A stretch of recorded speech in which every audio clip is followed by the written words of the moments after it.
जादुई दरवाजा। रामू शेरगढ़ में रहता था। रामू एक लकड़ी का कुशल कारीगर था। उसकी गांव में लकड़ी का सामान बनाने की दुकान थी। वो लकड़ी का बहुत ही अच्छा सामान बनाया करता था। उसके बनाए गए खिड़की, दरवाजों और बाकी लकड़ी के सामान की सभी लोग तारीफ किया करते थे। लेकिन रामू बहुत सीधा साधा था। उसकी इसी बात का फायदा उठाकर लोग उसे बेवकूफ़ बनाया करते थे। अपना काम निकलने के बाद उसे लोग पैसे कम दिया करते थे। जग्गू काका, आपका सारा काम पूरा हो गया। मेरे पैसे? हाँ हाँ, दे देंगे पैसे रामू। भागे कहाँ जा रहे हैं भाई? तुम भी इसी गांव में रहोगे और हम भी इसी गांव में रहेंगे। ले लेना पैसे। अच्छा काका, ठीक है, जैसी आपकी मर्जी। रामू की इस आदत से उसकी माँ बहुत परेशान थी। एक दिन वो अपनी पड़ोस वाली विमला ताई से कहती है, बिमला ताई, मैं इस रामू का क्या करूं? ये काम तो अच्छा करता है लेकिन पैसे नहीं कमा पाता। अरे मैं तो कहती हूँ इसकी जल्द से जल्द शादी करवा दो। लड़की घर में आएगी, इसे कुछ सिखाएगी, समझाएगी, सब ठीक हो जाएगा। रामू की माँ वैसा ही करती है। वो एक अच्छी सी लड़की ढूंढकर उसकी शादी कर देती है। शादी होने के एक ही साल बाद रामू के एक बच्चा हो जाता है। वो अपने परिवार से बहुत खुश होता है। लेकिन उसकी आदत अभी भी जाती नहीं है। लोग अभी भी उसे बेवकूफ़ बनाते रहते हैं और वो लोगों से कम पैसे लिए वापस आ जाता है। ये देखकर एक दिन उसकी पत्नी उसे समझाती है, मेरी बात का बुरा मत मानिएगा। आप काम तो बहुत अच्छा करते हैं लेकिन लोगों से पैसे भी तो कमाना सीखिए। अब हमारी गृहस्थी है। तुम फिक्र क्यों करती हो राधा? देखना, एक न एक दिन भगवान हमें हमारी ईमानदारी का फल जरूर देंगे। एक दिन जब रामू अपनी दुकान पर काम कर रहा था, तभी उसके पास एक आदमी आता है। वो उससे कहता है कि वो इनकम टैक्स डिपार्टमेंट से आया है और गांव में बंद पड़ी सेठ जी की पुरानी हवेली का दरवाज़ा खुलवाना चाहता है, क्योंकि उन्हें पता चला है कि वहां पर सेठ ने अपना काला धन जमा करके रखा है। लेकिन वो दरवाज़ा किसी से खुल नहीं रहा। रामू उस आदमी के साथ पुरानी हवेली जाता है और वहां पर बंद पड़े दरवाजे को बड़े ही आराम से खोल देता है। दरवाज़ा खुलते ही सभी लोग हैरान रह जाते हैं। दरवाजे के पीछे पूरे कमरे में पैसा ही पैसा भरा हुआ था और साथ में सोना चांदी भी। सरकार सेठ का सारा पैसा जब्त कर लेती है और रामू को उसमें से एक हिस्सा इनाम में मिलता है। रामू इतना सारा पैसा पाकर खुश हो जाता है और घर आकर अपनी बीवी से कहता है, देखा राधा, मैंने कहा था ना कि एक दिन भगवान हमें हमारी ईमानदारी का इनाम जरूर देंगे। अब देखो, भगवान ने हमारी सुन ली। हाँ हाँ ठीक है, लेकिन आगे से संभल कर रहना। ये जो जादुई दरवाजा तुम्हारे लिए खुला है, इसका ख्याल रखना, क्योंकि अपनी मेहनत की कमाई का पैसा लेना आपका हक है। हाँ राधा, मैं ध्यान रखूंगा। और रामू अब होशियार हो गया था।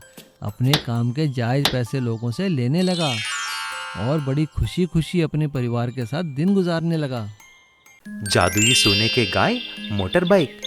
एक गांव में चितुर करके एक गरीब बच्चा रहता था। वह अपने माता पिता के साथ रहता था, जो रोज की मजदूरी करते थे। चतुर रोज पैदल ही स्कूल आता जाता था। वह बहुत होशियार लड़का था और हमेशा गांव में फैली हुई गंदगी के बारे में सोचता था। गंदगी और प्लास्टिक बैग्स को रोड पे देखकर बहुत गुस्सा आता था। छह, ये गांव वाले जब भी देखो रोड पे प्लास्टिक बैग्स डाल रहे हैं, इनको कैसे समझाऊं? एक दिन जब स्कूल से आ रहा था, तभी उसने एक आदमी को कूड़े से भरा हुआ प्लास्टिक बैग रोड पे डालते हुए देखा। तुरंत उसने ऐसा बोला, सर, ये आप क्या कर रहे हैं? सरकार जितना बोलने पर भी आप सुन नहीं रहे हैं। ऊपर से आपसे फेंका हुआ प्लास्टिक खाकर गाय बीमार पड़ रहे हैं। कितने गाय मर रहे हैं मालूम है?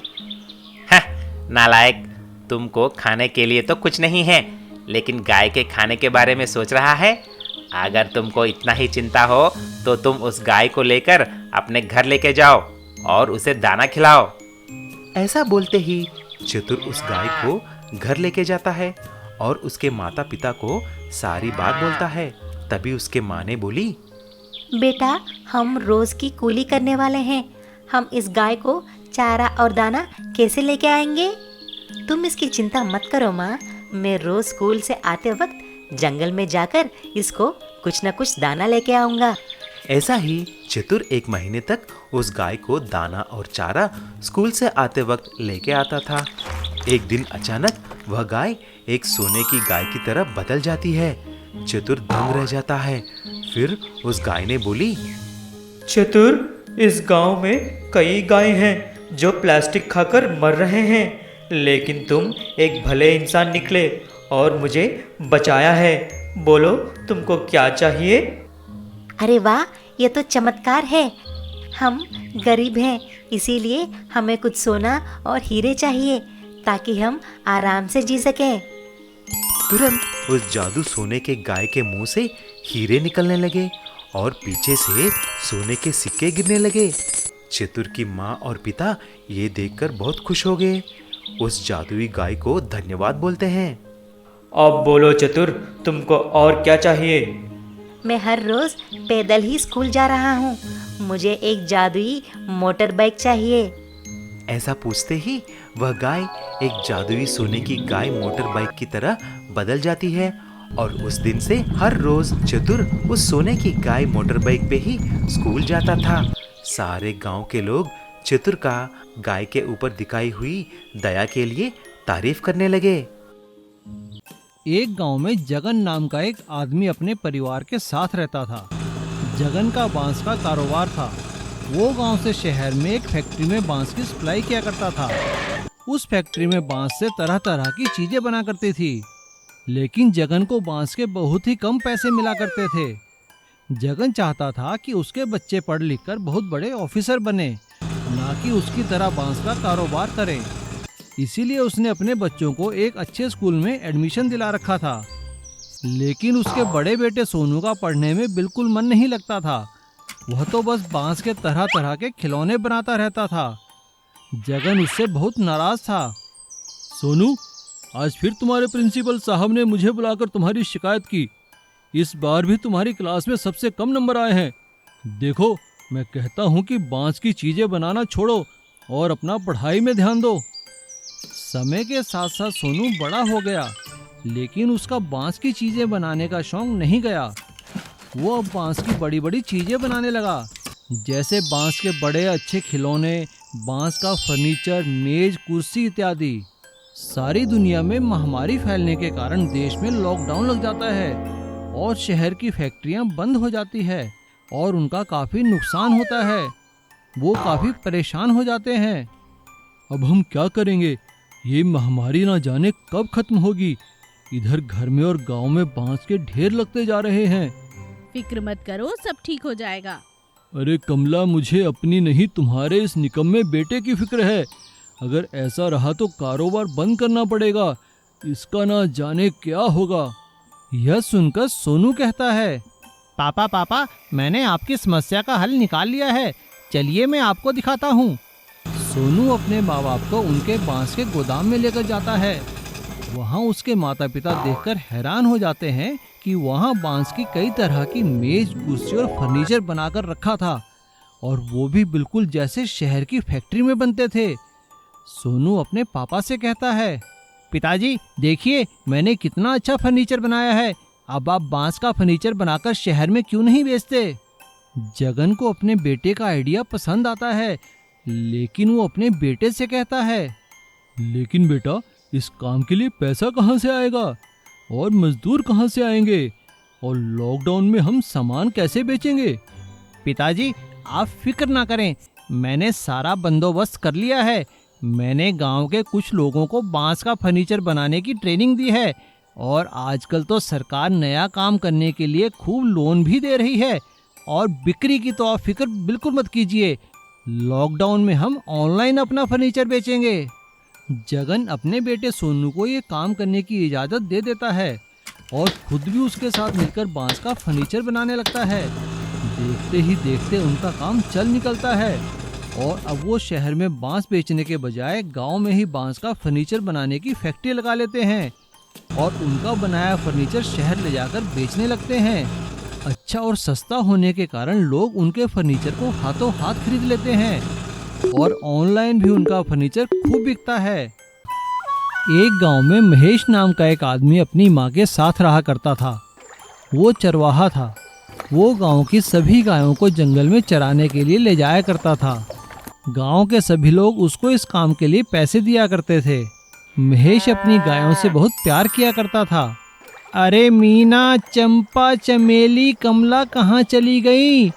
आ जाओ, घर नहीं जाना है, शाम हो गई है। महेश की आवाज़ सुनते ही सभी गायें चली आया करती थी।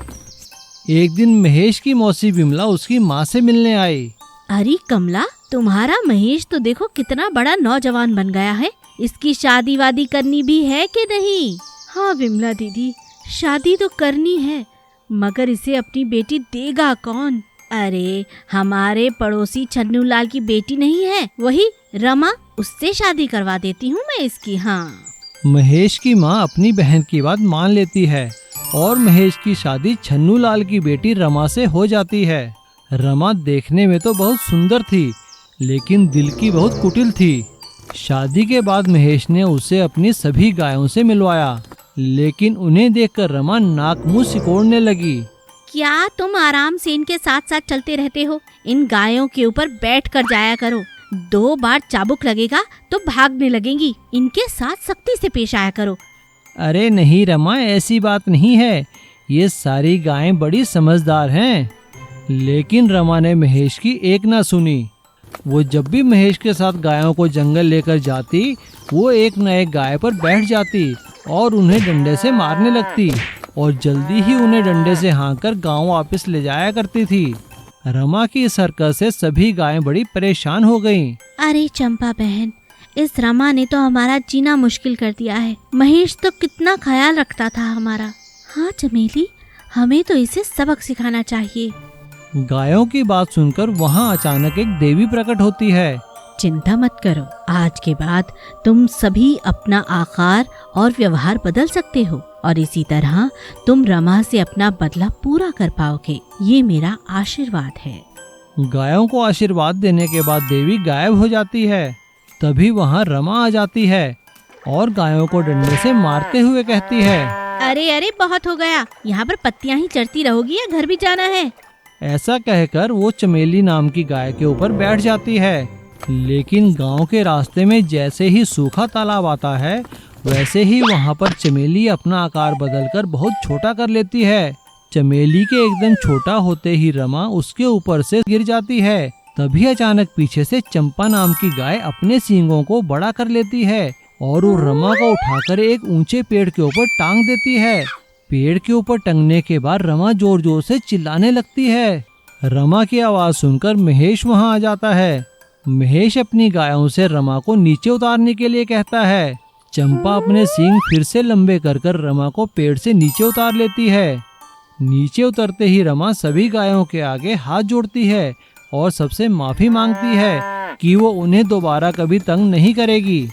और महेश अपनी माँ और रमा के साथ फिर से अपनी गायों के साथ खुशी खुशी रहने लगता है।